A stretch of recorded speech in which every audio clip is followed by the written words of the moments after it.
Hi, welcome to this episode of Analytics Unplugged. My name is Katie Russell. I'm Director of Product Marketing here at Buxton, and I'm very excited today to be interviewing Nikki Viner. Nikki has been working behind the scenes and with our clients as well to help advance our healthcare vertical over the last 5 years. But she's had the really interesting experience of previously having been a Buxton client, both at Mercy Health and previously at Fedex Kinko's.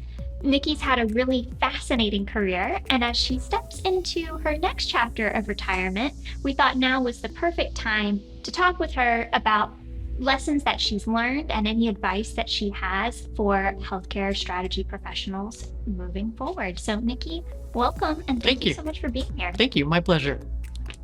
Well, like I said, you've had a really interesting career. You've worn different hats throughout that career. When it comes to the area of healthcare strategy, what was it about that role that was appealing to you or interesting? Perhaps some experiences that you were able to translate from your prior work in real estate as you stepped into strategy roles. And that's ultimately what it was, right? It was the ability to take sort of that retail approach to healthcare. With Fedex Kinko's, right, we used Buxton Analytics to develop our strategy for growth. We opened 500 stores in 2 years. Wow. And how can you take that kind of learning and apply it to a different industry like healthcare, where healthcare historically has been, if you build it, they will come. Right. And I think as consumers and patients have evolved, the industry has to evolve as well. And so it was the beauty of trying to marry that retail view with the needs of healthcare. It was fascinating to me. I had so much to learn, though. I just remember I didn't know the language. I didn't know what the data meant. I didn't know any of that. And I think, so not only did I feel like I could build upon what I had learned in retail, but it was fun to learn something new. Oh, absolutely. Yeah. Absolutely. So at Mercy, you were on the client side of using Buxton. How did that experience shape your understanding of market planning and growth? Gosh, good question. I think that we learned together in many cases. Buxton's been at healthcare location analytics for, probably 20 years? About 20 years. Yeah. So they were a few years in, not very far. And so I think it was that ability to learn together, to partner, to really not only it ended up developing really awesome products for Mercy and solutions that enabled us to grow smartly as well as making good investments. But I think, hindsight, it also helped Buxton build great products for other clients in health systems or in retail health and specialty health. So, and that was an awesome experience. Absolutely. Wonderful. So what motivated you to ultimately transition from being the client to working in the analytics industry, working for Buxton? Sure. Well, when I left Mercy, my intent was to retire early. And I was a few months in and I was like, I don't think I'm ready. So one of my main contacts at Buxton had contacted me and said, would you be interested? Yeah. And the last 5.5 years, honestly, were awesome for so many reasons. One, I wasn't ready.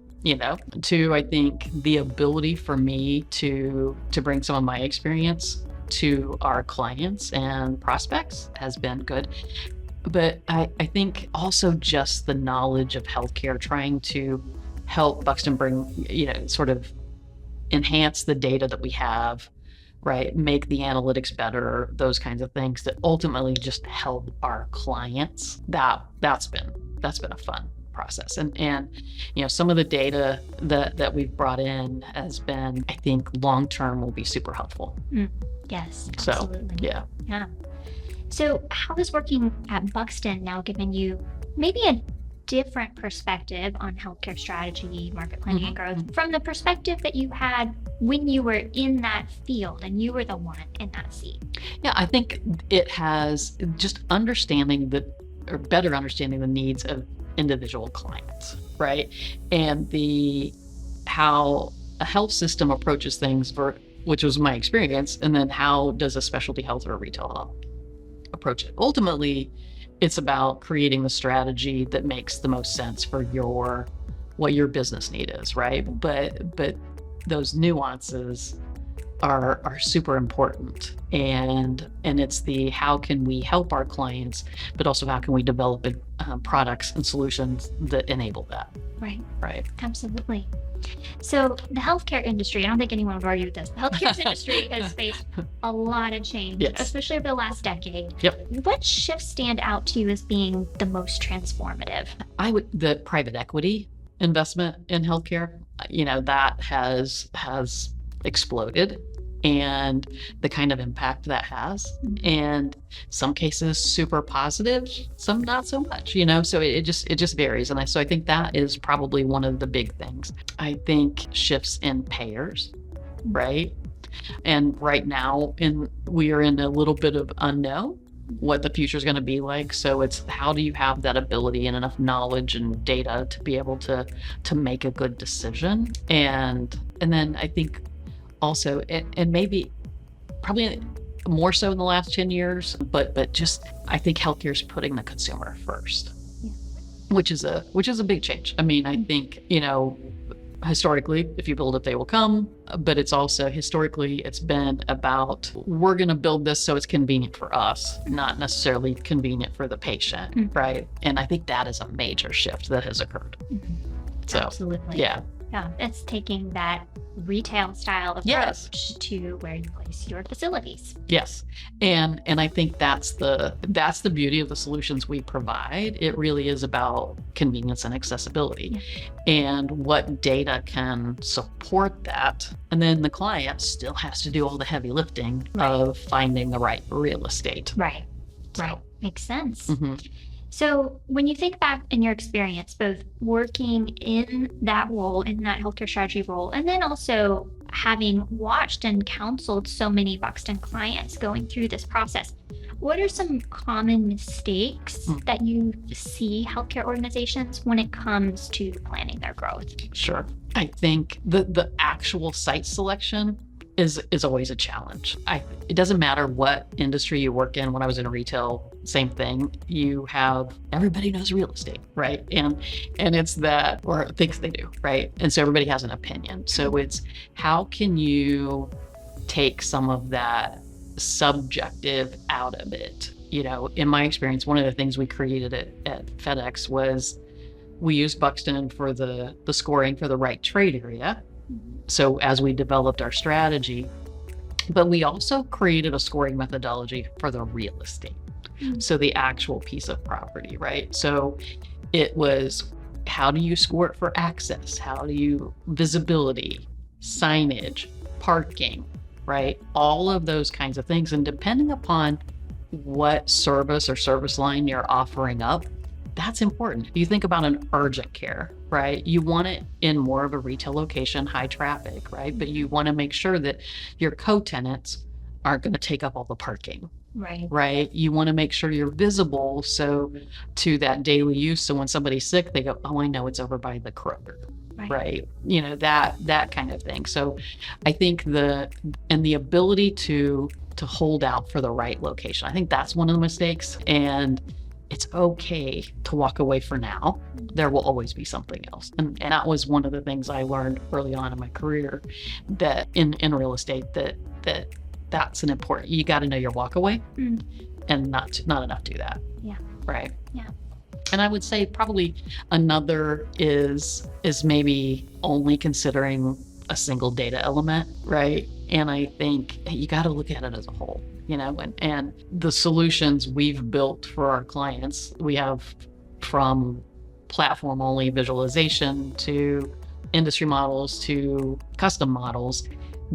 Whatever that solution is, it takes all of that data into consideration and layers that in. But then we also give you the ability to verify, because you're always going to get a question. Somebody's always going to say, well, what's the population growth in that area? Well, here, we'll show you what the population growth, So I think those are probably the two biggest. So that makes sense. So when you think about the future, and you think about, when you look back, at all of the ways that data and analytics have been incorporated into healthcare strategy. But looking ahead, how do you see that role continuing to evolve? What role will data and analytics play for healthcare strategy in the future?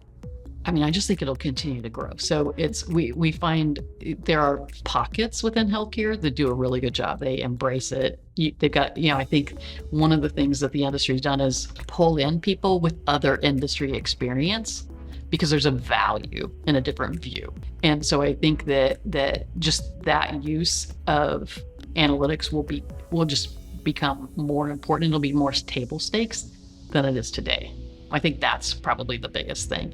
And then, because there will always be the need for some other data as things evolve. What that is, we'll find out. So Keeps it it does. So great. Well, so having been both a client and a solutions leader, how have you seen healthcare analytics evolve? So looking back at where it was when you started and where it is today, how is it different? Oh, I think that the analytics overall, I feel like it's become way more robust.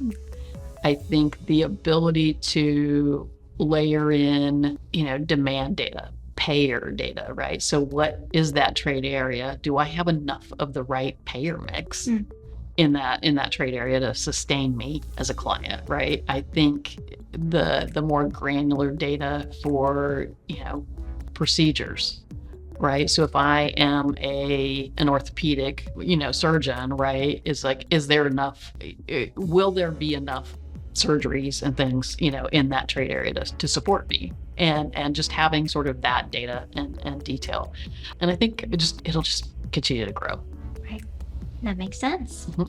So Nikki, as you reflect back on your career, what lessons or advice do you want to give to the next generation of healthcare strategy leaders? I think it is, and this is the lesson I learned at Mercy, and I appreciate the leadership I worked for there, was you got to bring people along. It would be one piece of advice, right? So what does this data mean? What do these analytics tell us? Why is it important? Why should we use it?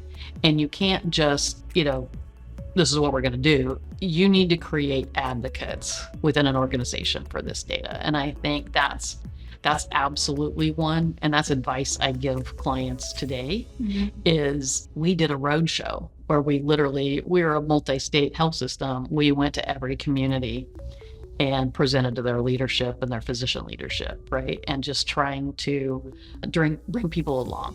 And, physicians are scientists, right? So they believe in data, so that was a super helpful. And I think that will always be advice. I think another piece of advice would be don't just use data, right? You still have to layer in any local market knowledge, whether you have that knowledge as an organization, you're already in that community, or if you use your local broker, for that local knowledge, right? You have to layer that in, and then you have to layer in the right site. Right. And I one of the things I always to have told, especially our health system clients, is, a lot of times patients or former patients will donate land, right? Which is fantastic, but sometimes that's the most expensive piece of property you will ever have because it's not in the right location for what you need to provide. And so it's hold out for the right site, and it does vary, if you're a health system and you're building a multi-specialty building with an ambulatory surgery center and all that, they'll probably come, right? But if you're putting an urgent care in a location that does not have a lot of visibility and traffic, that's not a great decision, even if the land was free, right? So it's the holdout. Yeah. Find the right site for the what you are trying to accomplish. Right. Short term, you might not be reaching the goal quite as quickly, but long term, it sets your organization up for success. Yes. Yeah. And I think that's important. It's don't settle. Yeah. Ultimately, that's what it is. And because if you don't have the right co-tenants, if you don't have enough parking, if you don't have enough visibility, right, you got to layer all that in. Absolutely. Yeah. Well, I have one final question for you today. So on a personal note, what are you most proud of as you step into retirement? Oh, that's a good question. I probably am most proud of the teams I've built.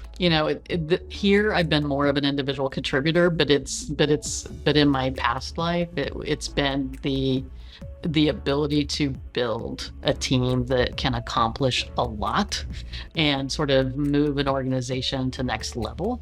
That is probably the thing I'm most proud of. I think here at Buxton specifically, I am proud of sort of bringing the organization along and moving it forward in healthcare, product development, messaging, data, right? All of those kinds of things. I think that I'm proud of because we have seen significant growth in the vertical and hopefully we will continue. So yes, absolutely. Yeah. Well, as someone who has been the beneficiary of getting to spend time with you and learn that voice of the customer and what is it like a day in the life of a strategy team's world, right? I've really appreciated that perspective that you brought. So on behalf of the Buxton team, thank you so much. Thanks. Well, and with that, we do wish you all the best in your next chapter. We know you'll stay in touch. And again, thank you for everything you've contributed to our team. Thank you. All right, that concludes our conversation for today. We hope that you'll join us for our next episode of Analytics Unplugged. To learn more about Buxton, visit our website at buxtonco.com.